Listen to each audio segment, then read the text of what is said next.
In part 1 of this series on why do people act as they do, we looked at the design and function of man. We identified the 3 parts of man as body, soul, and spirit.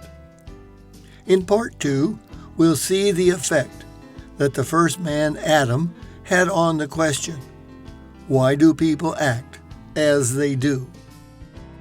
We all know the story of Adam and Eve in the garden and the decision that was made.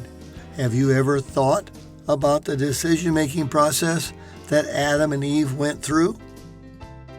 The decision process starts in the mind. Our mind is like a computer that collects and stores knowledge and experiences to be used in the decision-making process.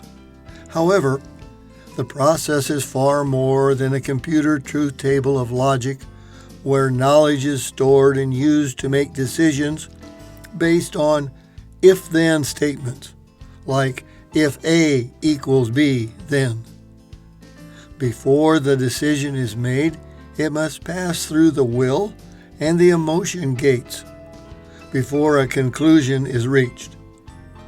Scientists have a tendency to ignore or discount the will and emotion of the person and depend only on the observable data from the mind for the solution. This may lead to the wrong conclusion and decision. Let's look at the account of Adam and Eve's decision. Genesis 3:6 tells us that Eve first looked at the physical appearance of the fruit. The woman was convinced how lovely and fresh-looking it was. We sometimes make decisions based on physical appearance only. What you see will influence your decision. We see that in 1 Samuel 16, verse 7. But the Lord said to Samuel, "Don't judge by a man's face or height, for this is not the one. I don't make decisions the way you do. Men judge by outward appearance, but I look at the man's thoughts and intentions." Since Eve, man has looked at the physical to make decisions. Second, and it would make her so wise. How did she know that? Wisdom is the proper application of knowledge. What was Eve's level of trust of the information given to her? What did God say? "For in the day that you eat of it, you shall surely die." Then the serpent said, "You'll not surely die. It would make you just as wise as God." Now Eve's intellectual assent accepted the serpent's argument. Like the drug dealer who tells you how great the drug will be. It'll make you more alert. It will expand your mind. It'll give you more energy and better performance. Try it, you'll like it. Do you believe him? No. Sometimes people will tell you only a half-truth. That is, they don't tell you all the facts, and you will become addicted to the drug. Eve had a choice to make. Did she ask the question, "What will wisdom do for me?" Answer, "Wisdom will make me as wise as God." Are you sure? At this point, she is not as wise as God because she has not eaten the fruit. According to this argument, God warned them not to eat the fruit. Therefore, to be as wise as God, you would not eat the fruit. Yet she chose to take action and eat some of the fruit. You may become the most educated person on earth, with every degree given to man. Yet you will die because of Eve's decision. Eve's mind and emotion had taken control. Her physical desire to taste the fruit and wanting to expand her knowledge, making herself as wise as God, overrode God's warning. It's called human nature. She wanted what she wanted, and she wanted it now. It was an impulse decision. No regard for the consequences. If it feels good, do it. Now it is Adam's turn to make a decision. Adam needs to be very alert in his decision-making process. He needs to use his intelligence and his reasoning ability before making this decision. What role would his willpower have over his emotions? Eve had eaten the fruit. What was he going to do now? Another internal force is encountered by Adam. Peer pressure. Peer pressure would play a role in his decision. Others are doing it. You don't want to be left out, do you? You don't want to be rejected, do you? Adam was more concerned about his relationship with Eve and what she would think than he was with his relationship with God. Would he stand with God or with Eve? It's just human nature to want to be accepted by those around you. We don't know what was going on in Adam's mind. However, we do know how we would act when faced with peer pressure. Things that we would not do on our own, we will sometimes do when others are involved. Adam's decision now affects our decision. The next phrase says, "And gave some to her husband, and he ate it too."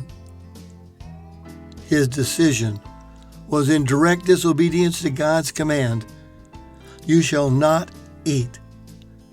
Disobedience against God's command is a sin, and God told Adam the consequence was death. And as they ate it, suddenly they became aware of their nakedness and were embarrassed. According to Genesis 3:7, Adam's conscience was awakened, and he felt guilt for the first time. A change had taken place within Adam, and it would affect all of the generations to follow. Let's look at the 7 areas that changed. First, in Genesis 3:7, we see that Adam's eyes were opened and he realized that he was naked. Second, Adam gained awareness of good and evil, according to Genesis 2:17. Third, Adam's protection from evil was removed, according to Genesis 3:17. Fourth, physical death entered the world, according to Genesis 3:19. Fifth, a sinful nature was created in Adam due to his sin, Romans 5:12. Sixth, Adam experienced a separation from God, a loss of relationship with God due to his sin, Genesis 3:25. And seventh, Adam now had a void in his spirit because of the separation from God. An example of a void is the feeling of being separated from a loved one. He said, "It left a void in my heart when she died." We see evidence of this sin nature when God went to talk to them in the evening, and he asked them, "Why were you hiding? Had you eaten the fruit?" In Genesis 3:12 it says, "Yes," Adam admits, "but it was the woman you gave me who brought me some, and I ate it." How quickly Adam blamed God for the woman, and for the woman who gave him the fruit. It was like he said, "Well, it's not my fault. It's your fault. You gave me the woman." When Adam's conscience tipped the scale in the wrong direction, he then had a guilty conscience. It has been said that the secret to success is knowing who to blame for your failures. By blaming others, you're trying to rebalance the scale and clear your conscience. We saw that Adam became aware that he was naked when he sinned. At the same time, a change took place within him. God withdrew his spirit, and it was as if his DNA change was altered, leaving Adam with a sin nature and a void in his spirit. Adam has passed the sin nature down to all of the generations that followed. We are all born with the sin nature, which has a lust pattern and affinity to sin. Lust. Lust is an emotion or feeling of intense desire in the body. This leaves the soul of a person helpless to resist the influence of the sin nature. In James 1, verses 14 and 15, it tells us, "But each one is tempted when he is carried away and enticed by his own lust. Then when lust has conceived, it gives birth to sin. And when sin is accomplished, it brings forth death." What kind of lust are we told about in the Bible? In 1 John 2:16, it tells us, "For all that is in the world, the lust of the flesh, the lust of the eyes, and the pride of life, is not of the Father, but is of the world." We see this lust and sin nature throughout history, starting first with Cain and Abel. Cain's anger killed his brother Abel. We find in Galatians 5:19 through 21, it gives us a list of actions that are common to our sinful human nature. Adultery, contention, dissension, drunkenness, envy, fornication, hatred, heresy, idolatry, jealousies, lewdness, loud parties, murder, outbursts of wrath, selfish ambition, sorcery, uncleanness. Man tries to ignore all these actions by saying it's just human nature. In today's society, we hear the phrase, "You must be tolerant of others," when it comes to sexual preference, and is even seen on bumper stickers that spell coexist, where there is a letter for each religion of the world. Their idea of being tolerant is everyone has the freedom and the right to do whatever is right in their own eyes. There is no right or wrong. There is no good or bad. There are no absolutes or truths. It is whatever you make it to be. Let me ask you, is that absolutely true? To follow this line of thinking, then if you believe there is no God, you are your own God, and you determine what is right and wrong, since whatever you do is right in your own eyes. Case in point, what happened in 2013? In 2013, a Texas teenage driver was driving drunk, and he killed 4 and injured 2 in an accident.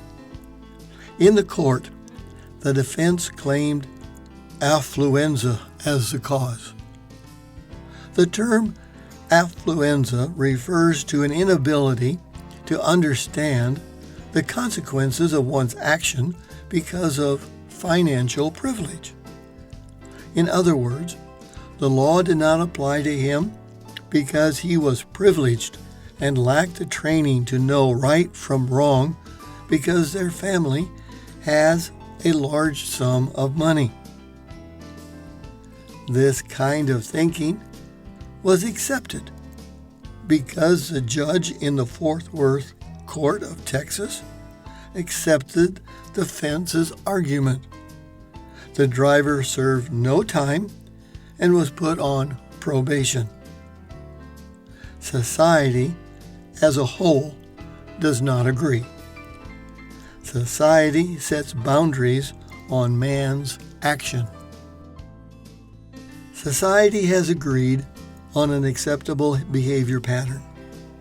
The ability to control one's actions can be charted from 1 that of self-indulgence to 10 that of self-control. Your behavior pattern will be judged by society from bad to good, 1 being bad and 10 being good. Society has drawn a line that says what behavior will be tolerated. You cross the red line and you have broken the law. Society has placed a punishment level on each offense. Some offenses carry a stronger punishment than others. Misdemeanors are punishable by a cash fine or sitting in a county jail for up to 1 year. Society has drawn another line. You cross the black line and it's a felony.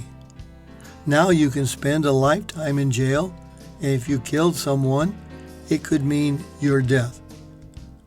We find this standard is true whether you are in a metropolitan cultural center or deep in the heart of a jungle. It's called a moral law. God has placed this law within man. When people compare their actions to others' actions with comments like, "Well, my behavior is not so bad. In fact, it's far better than his," we find that it results in pride. 2 Corinthians 10:12 says, "But when they measure themselves by one another and compare themselves with one another, they are without understanding." We feel pretty good about our actions when compared to others. There we go, comparing again. However, we find that man's behavior when compared with God's standard is still below God's 0 point. We find that all of man's laws are below God's starting point. The Bible tells us in Isaiah 64:6, "Even if your actions rates a 9 on the behavior and control scale, our best deeds are nothing but filthy rags. Our sinful nature has crossed God's line, and the penalty is death." In Jeremiah 17:9, it tells us, "The heart is the most deceitful thing there is, and desperately wicked. No one can really know how bad it is." We find that the Old Testament has documented man's sinful human nature, starting in Genesis 4:8, where Cain kills his brother Abel. In Genesis 6:12, we see how human nature had become so sinful that God destroyed all but Noah's family with a flood. Years later, in Genesis 18:20, we read about Sodom and Gomorrah and all of its wickedness. Then in Genesis 27, we find Isaac stealing the blessing from Esau. We're still in Genesis, the first book of the Bible. There are 38 more books that document similar action of man. What Adam did not know was the far-reaching effect that his decision would have throughout the entire world. Adam's decision was in direct disobedience to God's command, "You shall not eat." Disobedience against God's command is a sin, and God told Adam the consequence was death. Romans 5:12 says, "When Adam sinned, sin entered the entire human race. His sin spread death throughout all the world, so everything began to grow old and die, for all sinned." This sinful nature of man has resulted in the death sentence being handed down from God's world court for the inhabitants of earth. Mankind has been indicted and has been found guilty. It all started in Genesis 2:17, where God told Adam about the consequences of eating the fruit.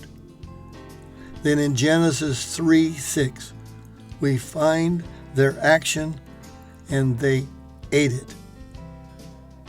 We found in Romans 5:12 that Adam's sin spread the death sentence to all. Man is now serving the death sentence, for all will grow old and die. However, the history of man does not end with the Old Testament. We find in the New Testament that God's love for his creation was so great that he has a plan to rescue or save mankind from the faulty decision of Adam and Eve that caused the death sentence in the first place. In Part 3, we'll look at what today's society might call a death sentence plea bargain.